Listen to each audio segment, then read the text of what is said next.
cerita. Orang NU, terutama di Jawa Timur, itu Madura, itu mayoritas NU. Semua tahu itu. Saking kuatnya NU di Madura, itu belum ada gubernur kecuali NU di sana. Wali kota, bupati NU. Biasanya lurah NU. Bahkan saking kuatnya NU di Jawa Timur, di terminal Bungurasi Sidoarjo itu copetnya saja NU. Copetnya NU itu saking kuatnya NU. Nah, Ki Ma'ruf cerita tahun 70-an itu ada orang Madura ditanya tentang bagaimana perkembangan NU di Madura. Kata Kiai, bagaimana perkembangan NU di Madura? Alhamdulillah Kiai, NU di Madura mayoritas tak iya. Oh, mayoritas. Mayoritas itu berapa persen kata Pak Kiai? 90% Pak Kiai.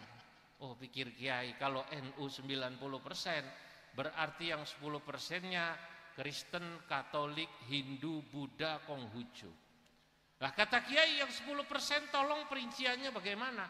Yang 10% Muhammadiyah Kiai. Jadi Muhammadiyah itu dianggapnya non muslim apa ya? Nah, saking fanatiknya orang Madura itu kalau punya anak tamat aliyah, tamat SMA, begitu mau kuliah dipesennya jangan kuliah di kampus Muhammadiyah. Tapi waktu itu memang NU belum punya seperti Unwahas yang kita lihat ini luar biasa, beri tepuk tangan. Waktu itu belum punya. Unwahas kan baru berapa tahun ini? 23. Maka anaknya berangkat ke Jogja, Bib. Kuliah di Jogja, cari kampus NU belum. Kalau sekarang alhamdulillah di Jogja saudara-saudara NU punya UNU namanya. Universitas Nahdlatul Ulama. Baru selesai dibangun. Alhamdulillah tanahnya dari Kanjeng Sultan dan dapat dana bantuan dari luar negeri, Uni Emirat Arab dan lain sebagainya, kurang lebih 600 miliar. Itu kampus NU yang baru dan megah. Orang Madura ini kuliah di Jogja, cari kampus NU waktu itu belum ada. Akhirnya masuk, bener tidak di kampus Muhammadiyah, Bib, tapi di kampus Ahmad Dahlan. Jadi bukan UMY tapi Ahmad Dahlan. Sampai selesai, sampai mau diwisuda, datang ke bapaknya di Madura. Bapak, saya alhamdulillah sudah selesai kuliah. Di mana kuliahnya? Di kampus Ahmad Dahlan. Sip, yang penting jangan Muhammadiyah. Yang penting jangan kampus Muhammadiyah. Itu dulu. Sekarang tidak. Memang orang Madura terkenal itu pandai sekali bersilat lidah. Wong saya ke Australia, ke Sydney, dengar cerita ada nelayan Madura ke Australia, ketangkep sama polisi laut Australia. Kata polisi laut Australia, Anda ini telah melanggar wilayah laut Australia. Apa kata nelayan Madura? Dobo abo, mulai kapan ini laut jadi punya sampean? Ini laut Tuhan, kata. Lu Anda ini telah mengambil ikan kami, ikan Australia. Apa kata nelayan Madura? Lu bagaimana sampean ini? Ini ikan dari Sumenep lari ke sini saya kejar katanya. Masya Allah, itu kalau orang Madura susah dilawan. Lah, saudara-saudara, ini cerita ya tentang bagaimana fanatiknya orang NU dulu, tapi ingin kuliah belum punya kampus yang bagus NU. Saya Prof setengah bulan lalu diundang ke Unisma. Unisma juga kampus kebanggaan Nahdlatul Ulama di Jawa Timur, adanya di Malang karena muridnya sekarang Unisma ada 25.000. Masya Allah. Nah, saya berharap kalau tahun depan kita kesini, Beb, katanya mau diundang lagi, wallahu alam, ini benar ya? Ini nanti saya berharap kampus Unwahas ini mahasiswanya dari 12.000, tahun depan bisa terus naik minimal ya, kalau belum bisa 20.000, 15.000 Unwahas ini. Insya Allah bisa. Nah, saudara-saudara, sekarang alhamdulillah sesudah 30 tahun seiring perubahan situasi dan kondisi, Memang pada zaman dulu kesempatan untuk NU agak sulit, sekarang tadi sudah luar biasa. Saya tadi cerita UNU Jogja dapat bantuan dari luar negeri totalnya 600 miliar. Sekarang kampus-kampus NU berbenah, rumah-rumah sakit NU berbenah. Kalau dulu ada orang guyon, apa bedanya NU dan Muhammadiyah? Katanya ada yang bilang, oh NU itu katanya gampang kumpul, susah baris. Kalau Muhammadiyah susah kumpul, gampang baris. Apa maksudnya? Muhammadiyah dulu terkenal orangnya walaupun tidak sebanyak NU. Ini kan kalau yang hadir ini dari wajahnya kelihatan insya Allah NU semua. Amin. Oh, yang senang selawatan itu, yang senang habaib itu semuanya NU kok.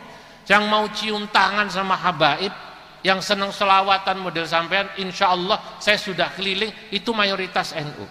Nah, NU bedanya katanya dulu gampang kumpul, susah baris. Maksudnya apa? Manajemennya, administrasinya belum rapi. Muhammadiyah katanya susah kumpul, gampang baris. Orangnya tidak sebanyak NU, tapi manajemennya rapi dan kemudian administrasinya rapi.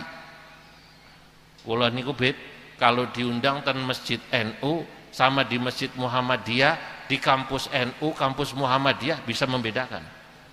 Kemarin Bapak Menko PMK Muhammadiyah, Profesor Dr. Ahmad Muhajir Effendi bilang, Kiai nanti kapan-kapan saya undang ke UMM.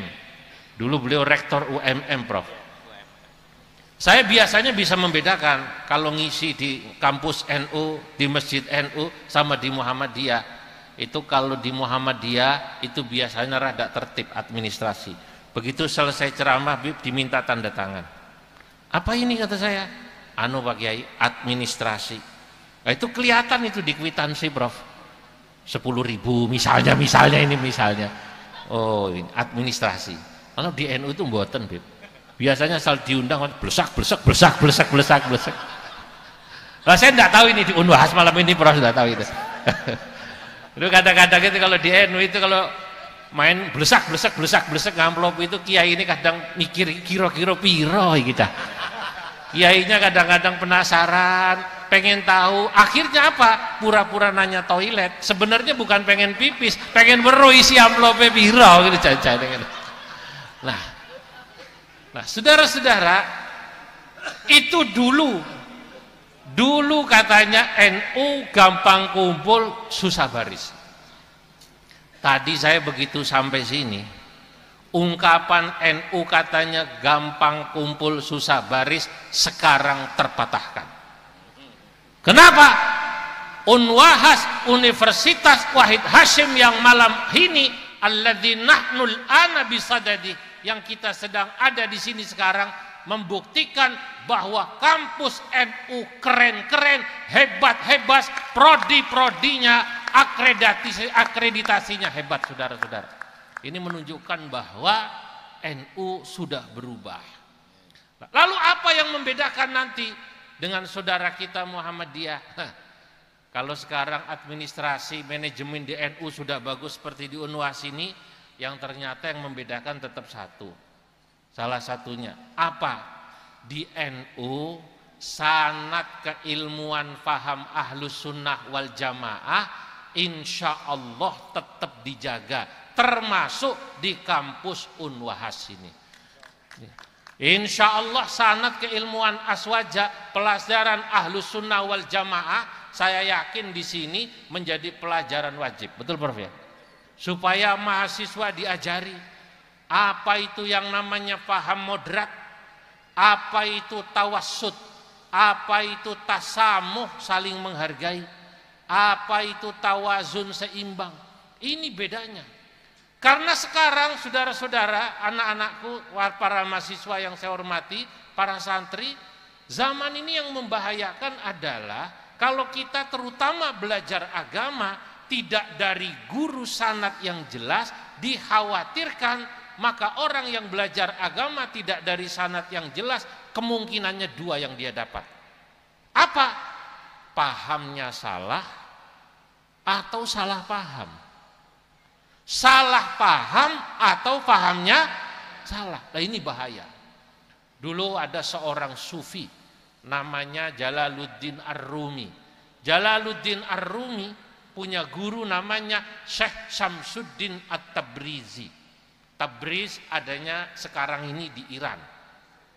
Saya pernah ziarah ke makamnya Imam Ghazali di Iran. Masya Allah, kurang dirawat.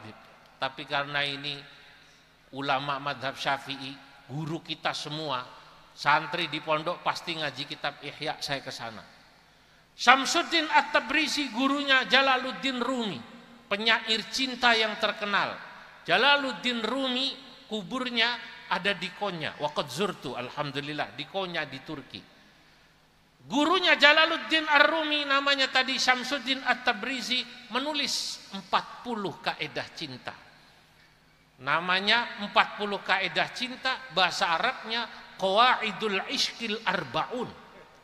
Dalam Qawaidul Ishqil Arbaun 40 kaedah cinta, Syamsuddin At-Tabrizi mengatakan, apa kata beliau? Mu'dhamu masyakilil alami min akhta'in lughawiyat. Kenapa timbul kemuskilan di dunia ini?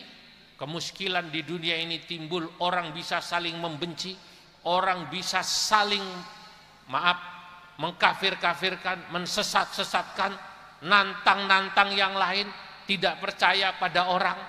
Ya, sekarang lagi rame, kita tahu. Salah satunya bab orang yang tidak percaya tentang nasab orang lain misalnya. Ini kenapa terjadi?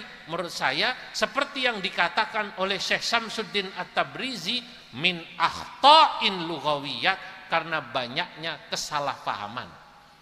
Kalau bahasa gampangnya kurang kumpul. Kalau kata anak sekarang ngopinya kurang jauh. Ini orang kalau ngopinya kurang jauh, itu cirinya gampang menyalahkan orang. Maka saya walaupun NU jelas, saya dari PBNU, saya hadir ke sini atas nama Wakil Ketua Umum Pengurus Besar Nahdlatul Ulama. Dari PBNU saya datang ke sini, saya tilik nengok kampus kebanggaan NU di Jawa Tengah, Unwah Hasin. Saya tilik. Nah, saudara-saudara, saya walaupun NU, saya kumpul sama teman-teman Muhammadiyah. Ya diundang, saya datang. Malah saya ada masjid yang tanda tangan Profesor Dr. Amin Rais. Di masjid itu lebih dari 20 tahun saya mengajar. Dulu pertama kali diminta ngajar di masjid ini, saya bingung, Beb. Loh aku NU kok dikon mulang nang kene. Saya tanya sama pengurusnya, sudah wafat, namanya almarhum Haji Sofyan, orang Muhammadiyah. Saya tanya, Pak Haji, ini enggak salah undang saya ini? Enggak, kita tahu kalau kiai orang NU katanya. Tahu dari mana saya NU? Ah, kelihatan dari sarungnya katanya. Lah orang NU niku sarungan terus. Kenapa? Ini sarung, ini bukan hanya simbol bahwa dia itu fleksibel. Sarungan kan fleksibel, Bu. Makanya kiai-kiai NU beda sama profesor di kampus, Prof. Kalau kiai itu walaupun tiap malam keliling ke sana kemari, tapi karena alhamdulillah pakai sarung, itu anaknya tetap banyak. Kenapa? Karena fleksibel, praktis gitu loh. Nah, tapi saya tanya pada beliau, Pak Haji Sofyan, enggak, saya mau tanya serius Pak Haji. Sampean ini tahu Masjid Muhammadiyah. Jamaahnya banyak Muhammadiyah. Kok ngundang saya orang NU kemari? Apa jawabnya? Di luar dugaan saya jawabnya. Dia menjawab begini Kiai, ini memang Masjid Muhammadiyah. Kenapa kita ngundang panjenengan orang NU padahal jamaah di sini mayoritas Muhammadiyah? Ya ada jamaah NU, tapi kita ngundang panjenengan orang NU supaya apa? Supaya orang Muhammadiyah tahu cara berfikirnya orang NU, tahu manhajul fikrinya orang NU, tahu dalil-dalil amalan yang dilakukan orang NU. Kalau orang Muhammadiyah ngajinya sama orang Muhammadiyah saja, maka nanti dianggapnya NU sesat, ziarah kubur sesat, selawatan model ngene iki, model zahir mania, kalau orang yang nggak ngerti dalilnya dianggap yo sesat, dosa dan lain sebagainya. Karena sholat katanya dianggap cuma satu modelnya, lafadznya cuma satu, Allahumma sholli ala Muhammad wa ala ali Muhammad. Sholawat yang model-model kayak tadi itu nggak boleh. Lah, Kiai diundang ke sini, tolong jelaskan dalilnya orang NU tentang amalan-amalan orang NU. Wah, saya tertantang, saya datang. Tak jelasno dari mulai tawassul, dari mulai ziarah kubur-kubur soleh. Saya katakan, termasuk sholawat iki sing kalau di Indonesia lagunya kan macam-macam nggih. Ada yang lagu Jawa kayak tadi, anak soleh ono papat iku cirine, dan yang lain-lain. Saya katakan sholawat itu Pak, perintahnya kalau nanti orang ngaji usul fikih sifatnya umum, mutlak. Innallaha wa malaikatahu yusalluna 'alan nabi ya ayyuhalladzina amanu sallu 'alaihi wa sallimu taslima.